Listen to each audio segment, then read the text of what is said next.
são sensíveis às energias que a espiritualidade nos traz neste momento de muita felicidade, de muita bênção. Após mais de 23 anos frequentando essa casa de bênçãos, essa casa de amor, que só nos trouxe bondade, só nos trouxe felicidade, só nos trouxe saúde, muitas conquistas. Nós temos a honra de ocupar essa tribuna e endereçar a Jesus Cristo os nossos melhores sentimentos. O melhor para que a gente possa fazer da nossa vida, da nossa jornada, da nossa caminhada, seguindo os passos do Mestre, uma oportunidade luminosa para que, através do auxílio generoso aos nossos semelhantes que sofrem, tenhamos a capacidade, através do conhecimento, através da luz que a misericórdia divina traz, através de uma espiritualidade abnegada, de desenvolvermos o nosso coração para olharmos na cara do sofrimento do nosso semelhante, com a mansuetude, com a gentileza, com a empatia de um coração desejoso pelo bem, de um coração desejoso pela vitória do Cristo, que se aproxima a passos largos da nossa humanidade, da nossa terra querida. Que o Divino Mestre guie os nossos sentimentos, as nossas palavras, embargadas por um sentimento verdadeiro de que a sua missão, através desse limitado, desse singelo instrumento que vos fala, possa atingir os corações de muitos irmãos que aqui, além dos encarnados presentes, povoam este ambiente, desejosos e muitos deles se preparando para voltarem a esta terra num momento tão importante, num momento tão relevante, num momento crucial em que o nosso planeta querido se renova, em que o nosso planeta se encaminha não só para a regeneração de sua superfície, de sua crosta, mas se renova nos corações dos homens que anseiam pela bondade e, por que não, pela volta do Mestre, através das nossas atitudes, pautadas no seu Evangelho de luz. O Consolador prometido. Quanta bênção esta pérola dos céus nos traz a nossas vidas. Será mesmo que é o Consolador prometido? Analisemos. Através de um codificador amoroso, de um codificador generoso, grandemente inteligente e inspirado pelos céus, os seus ensinamentos, pautados no Evangelho luminoso de Jesus, nos vêm trazer notáveis conhecimentos. Vamos elencá-los. O Espiritismo, a doutrina dos Espíritos, vem nos ensinar, vem nos consolar, através deste legado de conhecimento, de autoconhecimento, nos ensinar que a vida não acaba. Ela vem nos ensinar que a morte não existe, que a morte do corpo físico nada mais é do que a passagem para a vida verdadeira. Nos ensinar que a pátria espiritual é a nossa verdadeira casa, a qual nós viemos e retornamos em experiências acumuladas de bondade, de oportunidades e de crescimento.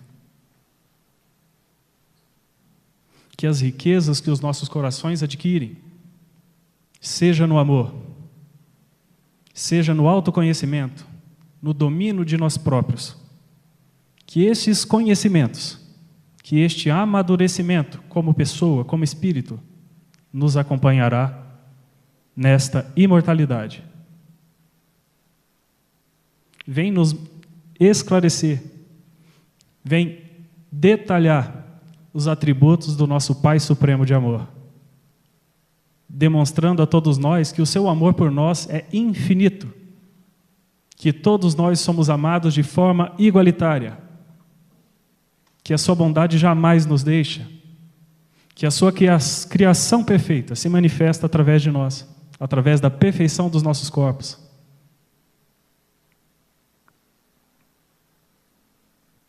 Vem nos ensinar que todos nós, à nossa maneira, apesar da criação infinita de galáxias, de planetas, de criações inimagináveis, nos criou para o amor, nos criou para a paz e de uma maneira totalmente individual.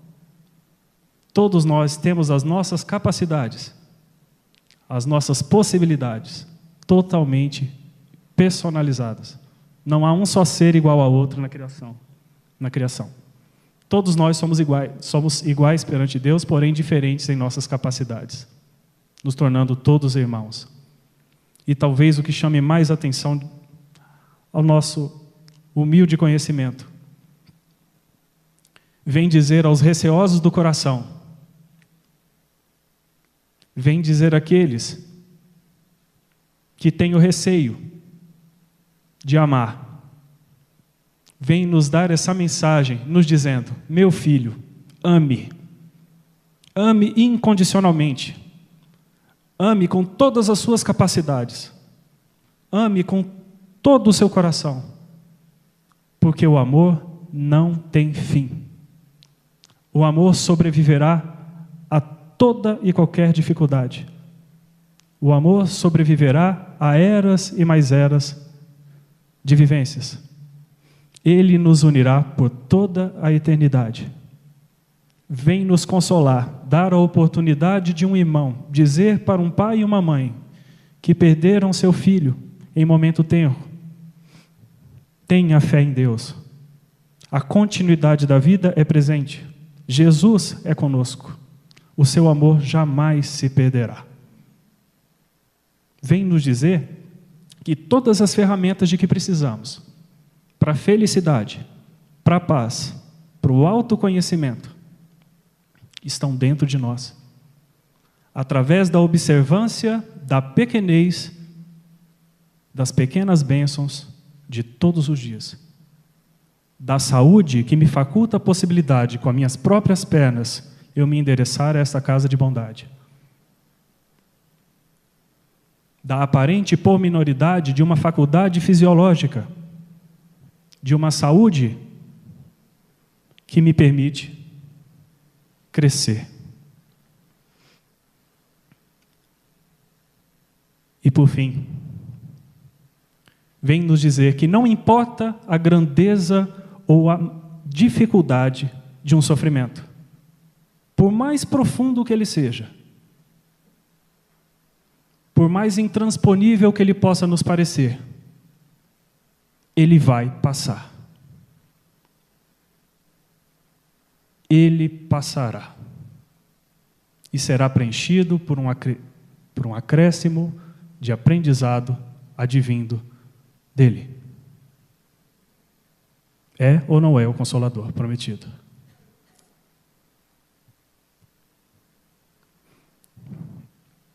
Vamos ao tema da noite. O tema que nos coube hoje, pela misericórdia de Jesus, é o tema do capítulo 15 de A Gênese,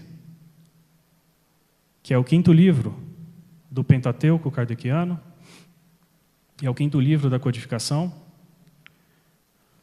cuja primeira edição foi publicada em 6 de janeiro de 1868, pouco mais de um ano antes do desencarne do nosso codificador. E o tema são os sonhos. Quando me deparei com essa oportunidade, tive o conhecimento da quantidade de obras, da quantidade de temas, cujo essa temática pode, como um leque de grande abrangência, oferecer a todos nós. E procurei me ater à obra em si. O termo sonho vem do latim, da palavra somnium, que significa ato ou efeito de sonhar. conjunto de imagens, pensamentos ou de fantasias que se apresentam à mente no momento do sono. E também cheguei a uma outra definição muito interessante, que tem muito a ver com o que vamos abordar em sequência. Reunião de imagens, ideias, pensamentos ou fantasias, que geralmente confusas e sem nexo, se apresentam à mente no decorrer do sono. À luz da doutrina espírita, para que a gente possa falar sobre sono, sobre sonho, é importante que a gente relembre a constituição de um espírito encarnado. O espírito encarnado, obviamente, é dotado de um corpo físico, que nada mais é do que o veículo desse próprio espírito, onde as impressões da matéria se dão sobre ele. E possuímos também o nosso espírito, que nada mais é do que a essência divina, o princípio inteligente da criação, individualizado. E o perispírito, que é o elo de ligação, no caso dos encarnados, entre esse espírito e esse corpo físico, que é o laço fluídico que os une e cuja envoltória, nos desencarnados, lhe dão forma, lhe dão um invólucro. O Kardec vai categorizar o sono e o sonho como fenômenos da emancipação da alma.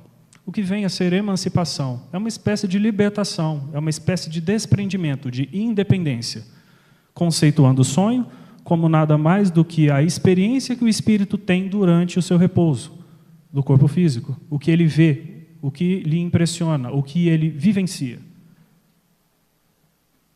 Consequentemente, nos indicando que o espírito jamais permanece inativo.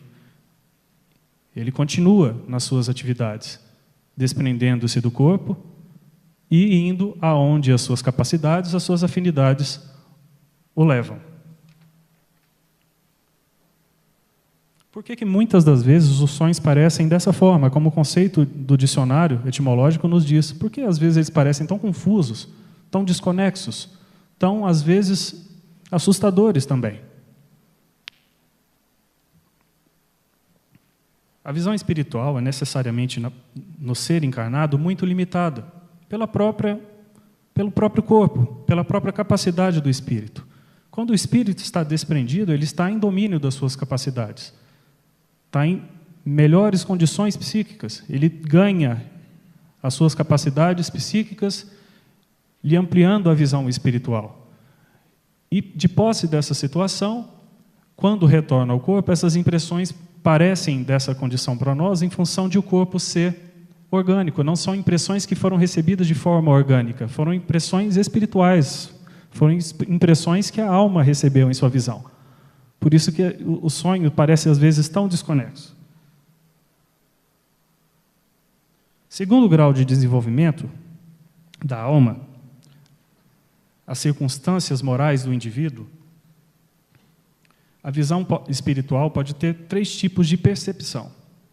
A primeira delas, citada no item 27 do capítulo 14, que é o anterior, ocorre a percepção dos fatos materiais, dos fatos reais que aconteceram na matéria. É uma das possibilidades, uma das percepções que se tem durante o sonho. Um exemplo prático disso é você reconhecer com exatidão, com cores, uma determinada localidade, um determinado local. Uma segunda percepção seria a percepção real, mas do mundo espiritual. Um exemplo muito simples, muito prático disso seria o reconhecimento de espíritos. E a terceira, que é o que nos inspiram certos cuidados, são as imagens fantásticas, criadas pela imaginação de todos nós. Essas ideias, essa imaginação plasmam situações que muitas das vezes são as nossas preocupações, são as nossas limitações, são as nossas angústias. Por isso, muitas das vezes levam a essa situação de sonhos, de pesadelos provocados por essa situação. Os sonhos vão apresentar 3 naturezas, que são pautadas nessas percepções. Nas 2 primeiras vão se encontrar os sonhos em que ocorrem as advertências, podem acontecer as advertências, as orientações. Os textos bíblicos são muito claros em que esses sonhos, essas manifestações de advertências espirituais, são extremamente presentes na vida tanto dos apóstolos no próprio pai de Jesus, José, que recebeu diversas advertências em seus sonhos, que é citado inclusive no capítulo em questão, é a advertência que um anjo, né, vem lhe fazer a respeito da necessidade de que fujam para o Egito, levando Jesus, porque Herodes estava perseguindo a criança nascida, né? Também temos a situação em que Jesus é advertido da própria vinda de seu filho, né, de Jesus através de Maria. E também, quando a espiritualidade também o adverte que ele pode retornar às terras de Israel, né, levando a Galiléia, posteriormente a Nazaré. E o que acontece, né, nessa liberdade relativa que o Espírito recebe nessa situação dessa liberdade, né, quando ele se desprende do corpo? Aliás, é importante destacar que muitos de nós têm muito medo, né? Como será o desencarne? Como será esse processo de desenlace, né? Que todos nós estamos fadados, né? Mas, na verdade, se a gente parar para pensar, esse processo de desencarne ele acontece de forma muito semelhante todos os dias. Podemos dizer que todos nós desencarnamos e encarnamos todos os dias, porque o espírito realmente se desprende do corpo, né? Alçando o voo e indo para onde a sua afinidade se encontra.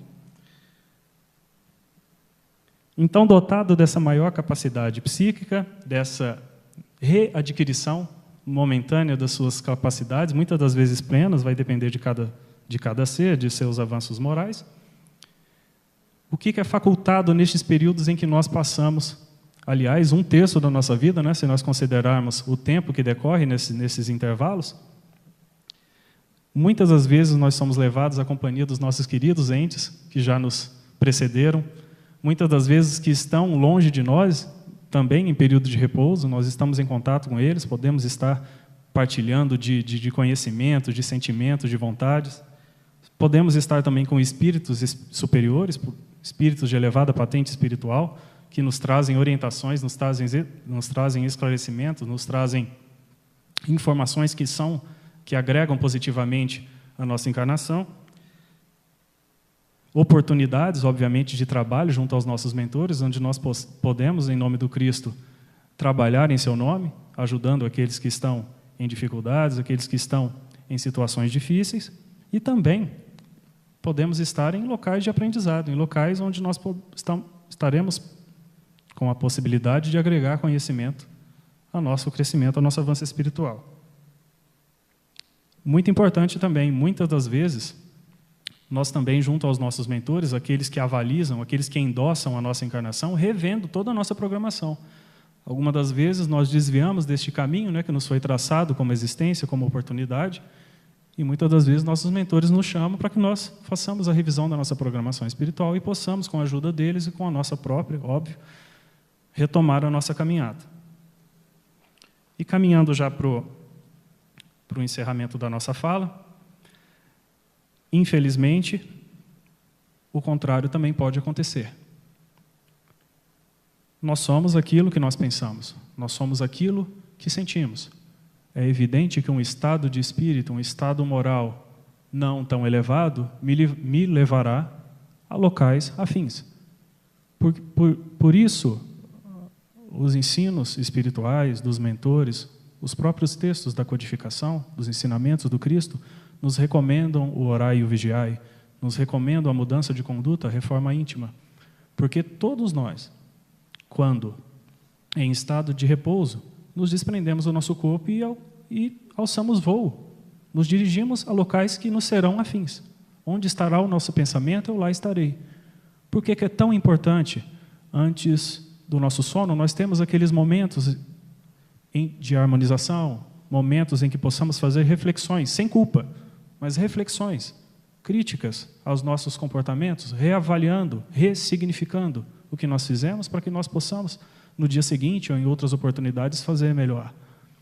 Justamente porque essas condições de uma leitura do Evangelho, de uma meditação, onde nós procuremos estar afinizados com os nossos mentores, nós tenhamos a capacidade, a possibilidade de pedir também a Jesus que, em sua misericórdia, nos permita, ligados aos nossos mentores, estarmos afinizados com eles e que eles nos encaminhem a locais de trabalho, a locais de estudo, a locais onde possamos realmente estar crescendo para a luz.